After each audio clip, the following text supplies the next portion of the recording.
సాహిత్య infra group లక్ష్మీనారాయణకు 14 రోజుల judicial remand విధించింది నాంపల్లి కోర్టు. అనంతరం ఆయన చెంచల్గూడ జైలుకు తరలించారు ఈడీ అధికారులు.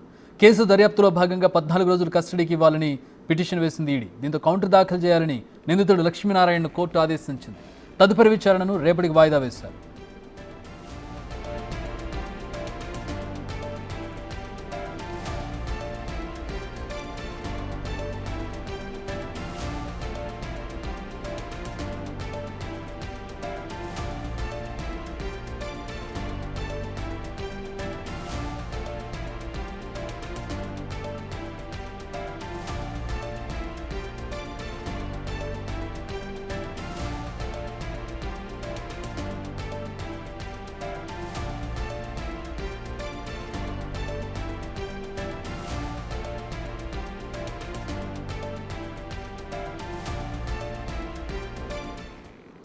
సాహిత్య ఇన్ఫ్రా గ్రూప్ లక్ష్మీనారాయణకు 14 రోజుల జ్యుడిషియల్ రిమాండ్ విధించింది నాంపల్లి కోర్టు. ప్రస్తుతం ఆయన చెంచల్గూడ జైలుకు తరలించారు. ఈడీ కస్టడీకి కోరింది, 14 రోజుల కస్టడీకి ఇవ్వాలని కోరింది. దీంతో కౌంటర్ దాఖలు చేయాలని లక్ష్మీనారాయణను కోర్టు ఆదేశించింది. తదుపరి విచారణను రేపటికి వాయిదా వేశారు.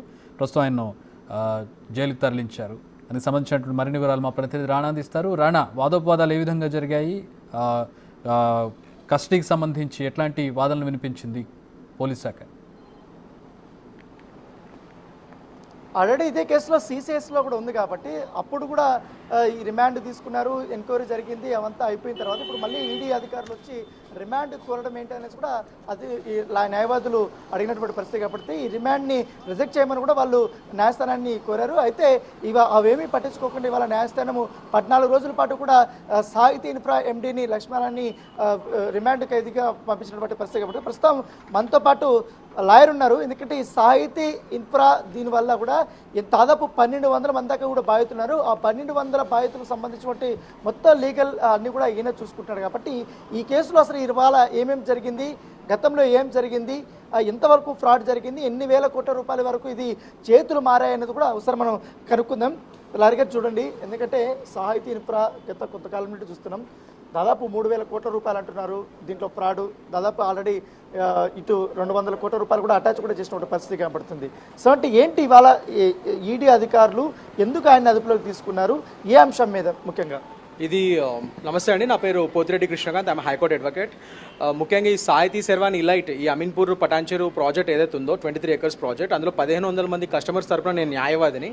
సో ఆ ప్రాజెక్ట్ని మేము 2022 ఆగస్టులో సిసిఎస్కి తీసుకెళ్ళడం జరిగింది, ఎఫ్ఐఆర్లో నమోదు చేయడం జరిగింది. ఇదే బుడాటి లక్ష్మీనారాయణ మీద, ఈ సాహితీ ఇన్ఫ్రాటెక్ వెంచర్స్ ఎండీ మీద అండ్ ఆయన పార్ట్నర్స్ మీద. అట్ ద సేమ్ టైం దీన్ని రేరాకు కూడా తీసుకెళ్ళడం జరిగింది లాస్ట్ ఇయర్ నేను. సో రేరాలో కూడా ఇప్పుడు ఈ కేసు పెండింగ్లో ఉంది. త్వరలో మాకు అందులో కూడా ఒక సెక్షన్ 8 ఇన్వోక్ చేస్తూ ఒక మంచి ఆర్డర్ వచ్చే విధంగానే ఉంది. సో అదొకటి నడుస్తుండగా ఈ లోపల ఏమైందంటే, మీరు అన్నట్టు ఇవాళ ఈడీ వచ్చి బుడాటి లక్ష్మీనారాయణ గారిని అరెస్ట్ చేయడం జరిగింది. జనరల్ ఈడీకి సొంతంగా ఎఫ్ఐఆర్లు వేసే పవర్ ఉండదండి.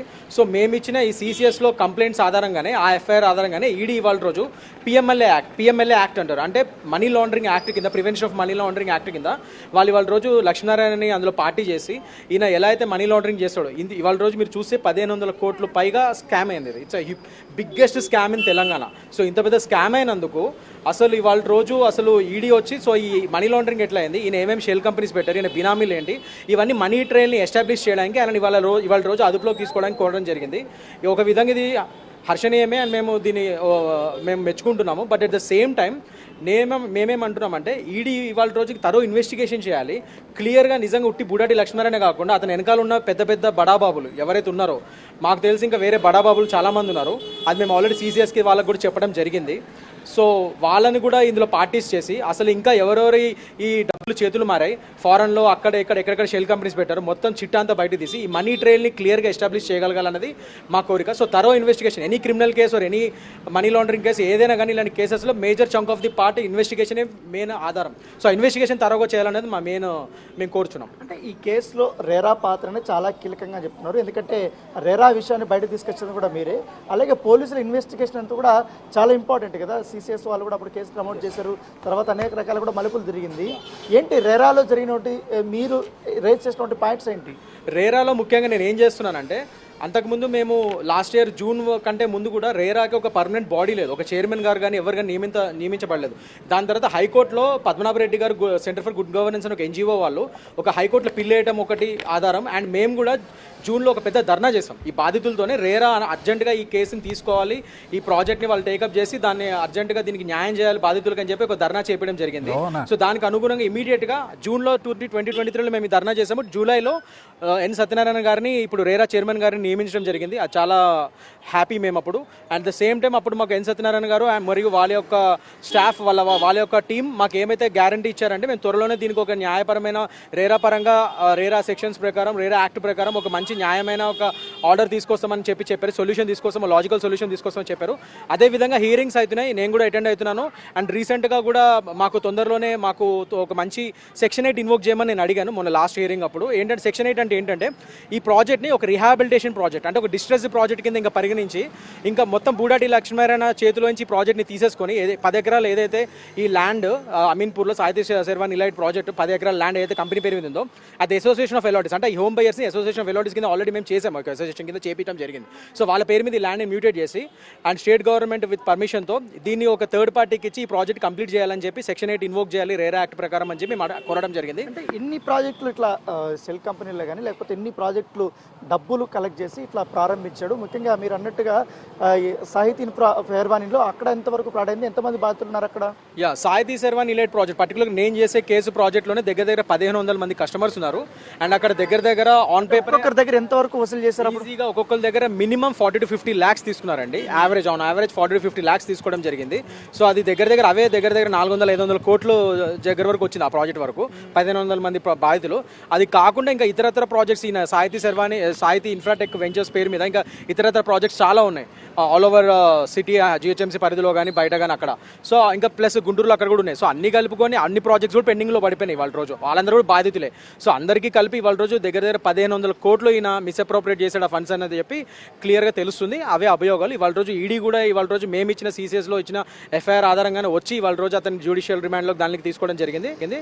ఒక విధంగా శుభపరిణామం అనుకుంటున్నాం. But what we're asking the ED and the other CCS and all the other authorities is please do a thorough investigation and బాధితులకి తొందరగా న్యాయం చేయాలని వాళ్ళ అడ్వకేట్ కింద నేను అడుగుతున్నాను, నేను కోరుకున్నాను. అంటే ఇప్పుడు కస్టడీలోకి ఒకవేళ కోర్టు అనుమతిస్తే దీని వెనుక ఉన్నటువంటి పెద్ద తలకాయలు కానీ ఈయన ఎక్కడి వరకు డబ్బులు వీళ్ళ దగ్గర కలెక్ట్ చేసి పెట్టుబడులు పెట్టడం కానీ లేకపోతే అదర్ దేశాలకు పంపించడం కానీ ఇవన్నీ బయటపడతాయి లింక్ అనేది మీకు ఉందా? అంటే that's what I'm saying. Thorough investigation అనేది నా ఉద్దేశం అదే. ఎందుకంటే ఇట్లాంటి వాటిలో జనరల్లీ ఈ మనీ ట్రైల్ అనేది ఎస్టాబ్లిష్ చేయడం చాలా టఫ్ ఇది ఈ పిఎంఎల్ యాక్ట్స్లో. సో క్లియర్గా ఇతనికి థరో ఇన్వెస్టిగేషన్ చేసి ఇతనితో పాటు ఉన్న టీం ఎవరైతే ఉన్నారో A to Z including the employees ఎవరెవరి మీద అనుమానితులు ఉన్నారో వాళ్ళందరూ కూడా నోటీసులు సర్వ్ చేసి వాళ్ళందరినీ కూడా ఇంట్రోగేషన్కి పిలిచి థరో ఇన్వెస్టిగేషన్ చేసి దాని తర్వాత ఆ మనీ ట్రైల్ని మనం క్లియర్గా ఎస్టాబ్లిష్ చేసి ఇంక్లూడింగ్ ఫారెన్ కంపెనీస్లో షెల్ కంపెనీస్ జనరల్గా ఎలా అంటే ఈ పనామాస్లో ఇట్లా బహామాస్లో ఇలా చాలా కొన్ని వెస్ట్ ఇండీస్ ఇలాంటి చాలా కంట్రీస్ ఉన్నాయి, సౌత్ అమెరికన్ కంట్రీస్ ఇలాంటివి ఉన్నాయి. సో జనరల్లీ అలాంటి చోట్ల అక్కడెక్కడ వీళ్ళు షెల్ కంపెనీస్ పెడతారు. That is how they operate. ఈ కేసు అని కదా ఏ కేసులో అయినా జనరల్లీ అలాంటి వాటిలో పెడతారు. వాళ్ళన్నింటినీ మనీ లాండరింగ్ హెవెన్స్ అంటారు వాటిని. సో జనరల్లీ ఇక్కడ వాళ్ళు మనీ లాండరింగ్ చేయాలనుకుంటే అలాంటి పేపర్ మీద కేవలం కనబడే కంపెనీస్ పెడతాం జరుగుతుంది. సో అలాంటివన్నీ ఈ కేసులో వీళ్ళు లాగాలి. ఆ తీగలాగితే దొంకంట కదులుతుంది అన్న టైప్లో మొత్తం అంతా లాగి ఆ కరెక్ట్ మనీ ట్రైల్ని వీళ్ళు ఎస్టాబ్లిష్ చేయగలిగితే ఇతను కేవలం ఇవాళ రోజు 200 ప్రాపర్టీస్ మాత్రమే అటాచ్ చేయగలిగారు. అలా కాకుండా ఇంకా ఏమేమి ప్రాపర్టీస్ ఉన్నాయి, ఈ అనుసంధానమైన ప్రాపర్టీస్ ఏవైతే ఈ షెల్ కంపెనీస్ వారు ఇంకా మనీ లాండరింగ్ ఈయన కొన్నాడో అవన్నింటినీ కూడా అటాచ్ చేయగలిగితే అప్పుడు బాధితులకు ఏమైనా న్యాయం జరిగే ఛాన్సెస్ ఉంటాయి ఇందులో. సో ఇది లాయర్ చెప్తున్నారు. ఎందుకంటే ఈ కేసులో అనేక కోణాలు ఉన్నాయి. దాంతోపాటు ఈ పోలీసులు కానీ ఈడీ వాళ్ళు కూడా దాని మీద ఫుల్ కాన్సన్ట్రేషన్ చేస్తే మాత్రం త్వరలో ఇన్వెస్టిగేషన్ చేస్తే మాత్రం కంపల్సరీ కూడా చాలా పెద్ద కుట్రకోణం అనేది బయటపడుతుంది. దీని వెనకాల ఇంకా భారీ ఆర్థిక కుంభకోణం ఉందనేసి కూడా లాయరు అంటూ చెప్తున్నారు. దాంతోపాటు రేపటి నుంచి సాహితీ సంబంధించిన బాధితులు కూడా ఎక్కడికెక్కడ వాళ్ళు ఆందోళనకి సిద్ధమవుతున్నట్టుగా మనకు సమాచారం అందుతుంది. All right, thanks for the updates Rana.